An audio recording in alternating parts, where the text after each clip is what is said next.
Hey guys, Tommy with Elevation Every Weekend here. In today's video, I'm going to show you my custom alt bar setup featuring how I'm using my Surly corner bar. If you follow my channel at all, you will have seen that I did do a video recently regarding the Surly corner bar on my Surly ice cream truck.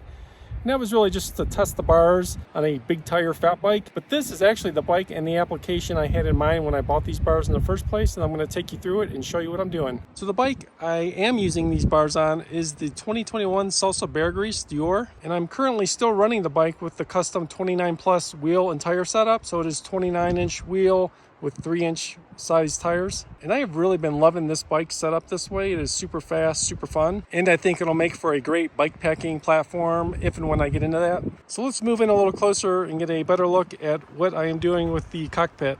So as you can see, it is the Surly corner bar. But the thing that I've done a little bit differently that I think is somewhat unique is I have fitted a set of Aero bars. There are really three factors or reasons why I wanted to fit the Aero bars. One is just for fun and speed. When I do have this bike out just gravel grinding as is, and I get down in the Aero bar position, it is a ton of fun. You really do pick up some speed. The second thing is riding in the wind. So I live in Colorado. I do encounter wind on a regular basis, and having the ability to get into the Aero bars, especially into a headwind, can take a miserable ride and make it much more tolerable or even fun. And then the third reason is just to give me a third and alternate set of hand positions so I can ride in the drops here. I can ride on the flat part.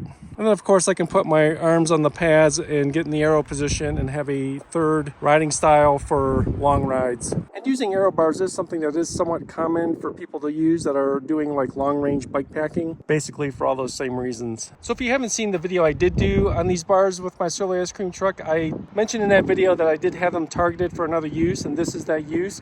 And these bars really do nail it for this build, especially on this bike running the 29 plus setup. It just really feels great on those longer rides and those faster gravel type rides. And then of course the Aero bars just kind of take it to the next level. I've been a big fan of the ESI silicone grips for the last year or two, and so I went ahead and decided to fit this setup with their products. So I have the traditional chunky grips here and here, and then I used the ESI grip tape, which is still silicone, and wrapped it across the crossbar, and then even added some on the bar extensions.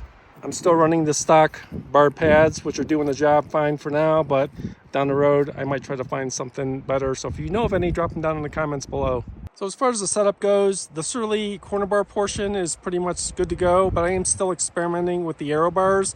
I'll probably try at some point to run them with a little more angle up and see how that works. Right now they're basically just leveled out, and it still feels really good. I'm still enjoying them a lot, but I haven't really messed with minor alterations and to really get them dialed in. I was kind of glad I was able to find a spot to mount my bell, because I was worried it was not really going to work on the corner bar with the grip tape, but it's actually working really well right there, and it's actually kind of stealth.